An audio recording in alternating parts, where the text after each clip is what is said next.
Hey guys, it's me Chad, right? And so today's video, I want to do the review for who should you pick for the 100% red up. There's two of them. The one that old character, it's cheaper, 1,800 per 10 pool, and the one that recent character, still 2,500, but both of them is 100%. So in here, I will not give you so much selection, so you will not confuse, and I will talk mostly the recent character. For the old character, you probably already hear from a past video. I just link in the description. Sorry if this video kinda already late. I'm kinda play too much Monster Hunter, so I even didn't track so much about gacha game. So yeah, let's get started. And I will start first with the early summer banner in here, so the one that 1,800. So basically in that banner, only two that I recommend basically, Leaf Empire and Karina Shear, because both of them still relevant in the meta, and most of them, the other like character in that selection is pretty much already like old and pretty much not really relevant anymore.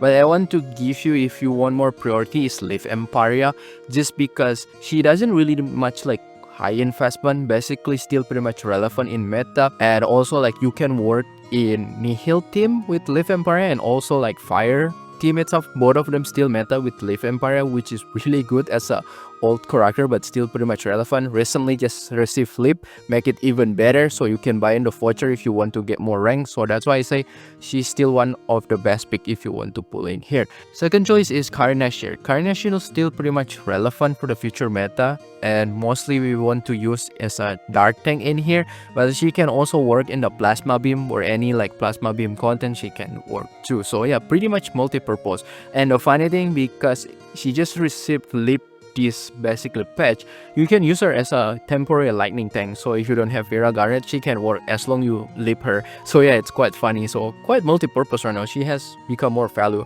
But of course, compared to Leaf Empire, that I think Leaf Empire doesn't really have much like weakness that literally quite impactful, but she has a little bit big downside, which is you kind of still need SSG and weapon. So because of that, if you don't have that, if you really want a very minimal, at least S with weapon, that's already like pretty much the requirement. So because of that, it's more demanding than Leaf Empire. So if you don't have plan at least like S with the weapon or SS3, something like that, then I don't suggest for you to pull. Better to go with Leaf Empire or just save. But in the end of the day, both of these characters in the early summer, they are not super that you really have to pull, because they are mostly as a complementary. Because in PGR, I usually will prioritize main DPS, so they are usually, I recommend to pull if you really already have like your main DPS in their respective element. And now we'll move into the special target, 100% for the recent character. Basically all the order in here, it's not really super important that if I put number one, the more important. It's actually in the end, it's really back in your account progression and what you have in your account. Why I just make it rank, just because I have to make decision, right? And I'll just make it about top 5. So number 5th is Alpha Crimson Wave. So she's still pretty much a reliable all-time favorite. People really like her. She's basically still become the meta in main DPS in Lightning. However, why I put her on the last place, because she's pretty much already old. She is pretty much prone for the future itself, and I can say like in terms of debate, she's not really as good as other like future character, let's say like Shukra itself.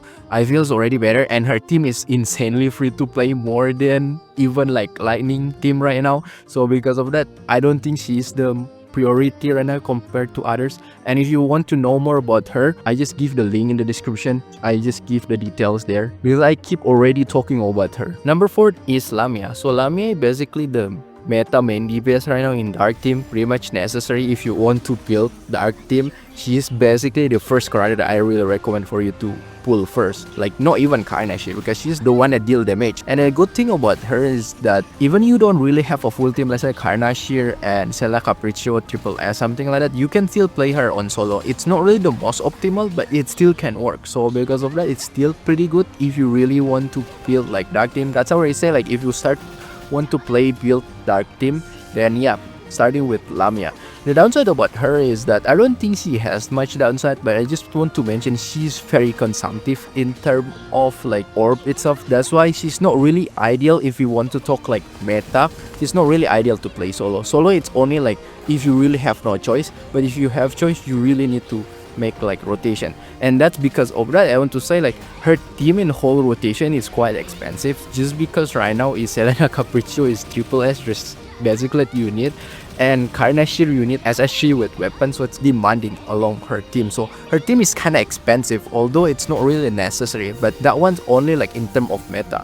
But still, if you want to chasing her meta in dark, it's quite expensive, so that's also another small thing that I want to mention about her downside. If you ask my recommendation for you to pull for Lamia first, if you really want to build your dark meta team, start with Lamia first. Second, if you want a character that's easy to play, she is really easy for you to play because I don't know, I think her sequence is quite similar like Lee Hyperil, and Lee Hyperil is quite easy to play, so does with Lamia. And third, if you like the character and gameplay, because I feel Lamia is still pretty much one of the unique character because it's mermaid, so maybe if you like in terms of aesthetic, yeah, feel free to pull for her. And Lamia pretty much still relevant in the meta, so you should not worry that he will replace. Number third is Watanabe Epitaph. So Watanabe Epitaph is pretty much flexible tank right now. He can work in 2 different meta team, which is crazy. First in the fire meta team and then also Nihil team, both as a tank in here.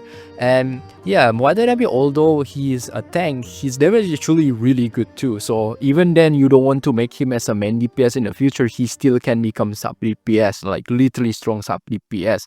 And yeah, the good thing about him is the flexibility, because he can just work in 2 different teams like Nihil and Fire is already very good. So let's say you already have like Liv Emperia, Lee Hyperil, or you already have Luna Oblivion. Pulling him, it's just like, oh, you already have like 2 different meta team, which is so good. Like he become like so flexible in here. And regarding future of him, he's still pretty much relevant in the meta, so you should not really worry that he will getting replaced, at least for any time soon. And regarding his downside, he doesn't really have any downside, but I think in terms of like playstyle, he need a little bit kind of can say adaptation. He's not really super that straightforward or easy to play because he has a lot of cancelling, especially if you want to play efficiently. He has so much cancelling, so yeah, that's a little bit notes that he's not as easy. I think Lamia, that's why I say if you want like easy character to play, then Lamia probably one of them. But if for Watanabe, he need a little bit learning curve. And yeah, in the end, I still have my recommendation to pull for him, which is first, if you need a flexible tank where it can work in like both like 2 different elements. And then yeah, I really recommend for you to pull for Watanabe Epitaph. And this is basically like continuation. If you already have like fire team or even Nihil team like in the middle of building them, then I really recommend for you to pull Watanabe Epitaph, because it will add more value in your game itself, or it will become more impactful in your fire and Nihil team, because he worked really great in those 2 elements. And of course, third, if you like the character gameplay, feel free to pull for him. Number second is Shukra. Shukra is still pretty much very good main DPS, and of course meta in the ice element right now. And regarding her future, you should not really worry, still pretty much relevant. At least snow will change in anytime soon.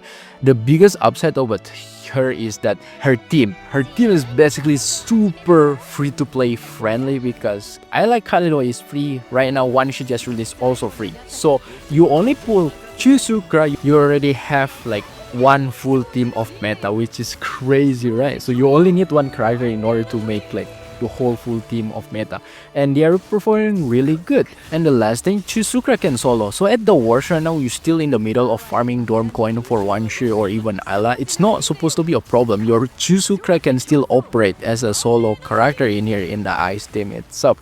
Just put like another random team and it can works in the middle of you like farming for 1 share or even Ayla. So because of that, her value in here in terms of flexibility, her free team, like really dealing a lot of damage, make her has so much advantage in here. And regarding the downside, there's a couple that I want to highlight over her, which is first, if you don't have her signature weapon, then her rotation is kinda longer and need more orbs. And also ridiculous part is that there's feature that lock in signature weapon, which is the fast rotation that you cannot get in only base kit. You need the weapon. So because of that, if you really want like the full potential of Shukra, you kinda need the weapon.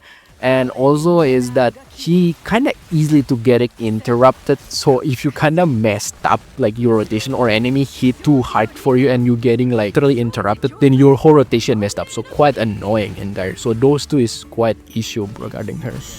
But of course, I still have my recommendation for you to pull for Shukra, which is first, if you want a literally very free-to-play friendly meta team, then I really recommend for you to pull for Shukra, because literally I like Kaleido is free, 1 she is free, it's just matter of time for you to just farming the Dorm Coin, and then yeah, you just need to pull Shukra and then you get like full meta team, basically in the ice element though. And second, if you really want a character that can solo, then yeah, Shukra is one of them. Third, if you are a new player, I really recommend for you to start with the ice because I feel it's relatively quite accessible because like the dorm and everything. So you just need to pull Shukra. You already have a solid team in here. And lastly, of course, if you like the character in gameplay, feel free to pull for her.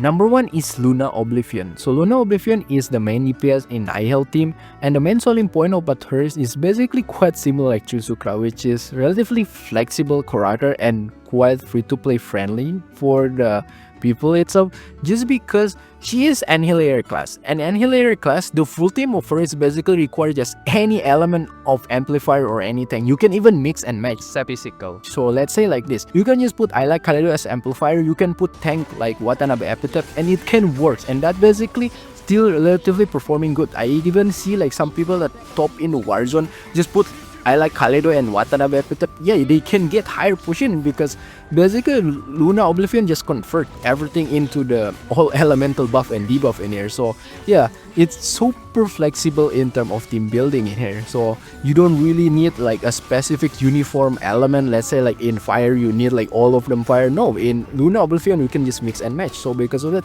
it brings so much high advantage, and also she is the main DPS. It's just so good. It just adds so much value as a character for you to pull in here. And regarding her relevance for the future, you should not worry. She relatively a brand new character, basically just come like last patch, so you should not even worry regarding like her relevance. That's why I put her on the number 1, because she's I think the safest choice for you to go. And regarding her downside, I cannot really think about her downside. I think she doesn't really have so much like problem in terms of gameplay issue, but I think if you're still maybe starting to getting her, you just need a little bit getting used to, because she has 2 different ultimates. Sometimes it's quite prone for you to just like accidentally choose the wrong ultimate, and yeah, the other ultimate is very consumptive in terms of ward, so it kinda messed up your rotation, but it's only small issue, just matter of you getting used to. Quite similar like Watanabe Epitaph. And my recommendation for you to pull for Luna Oblivion, which is first, if you want a very like I can say flexible and even like relatively friendly for free to play to build a whole meta team or a whole complete team, then yeah, I really recommend to pull for Luna Oblivion.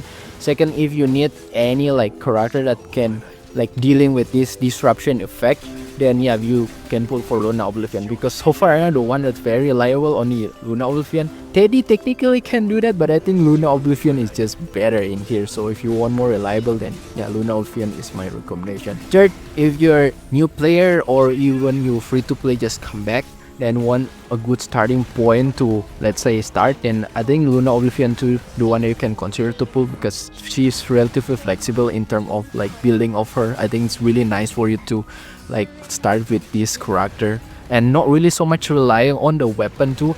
I think it's a good starting point for you to get like Luna Oblivion.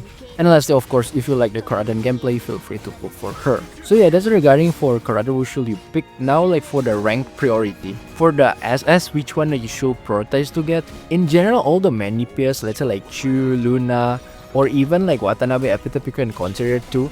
But in here, I want to give a little bit more into Shukra, just because Shukra feel a lot nicer on SS. Like as she's quite janky compared to Luna and Watanabe. Yeah, both of them is quite janky, or even Lamia, but I think the jankiest is Shukra. Although I want to give you a reminder, if you just want to SS, you can always get from PPC school in here. So yeah, you should really have to push like to get in the pools in here. As for SS3, which one that I should prioritize, I will say is Karina Shear, because she really need SS3. Even with Lip, SS3 just make her a lot better. That's why she's the first priority. However, second is Watanabe Epitaph, and not even close with other choice, because it just increase more like fire shot. It's just too good for whole team. Like basically this recent like tank, they're just so good at SS3s. And as for triple S, which one is the priority? Mainly the priority is amplifier, just because their evac of amplifier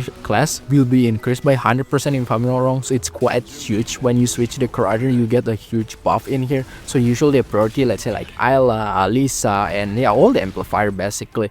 But of course, the second that I want to give, which is Watanabe Epitaph again, because I say this thing really have a good rank up class. And Watanabe Epitaph I want to highlight in here, the AAA is so good because another like threat increase in here and character switch cooldown, so it can beneficial the whole team. So it's not for themselves.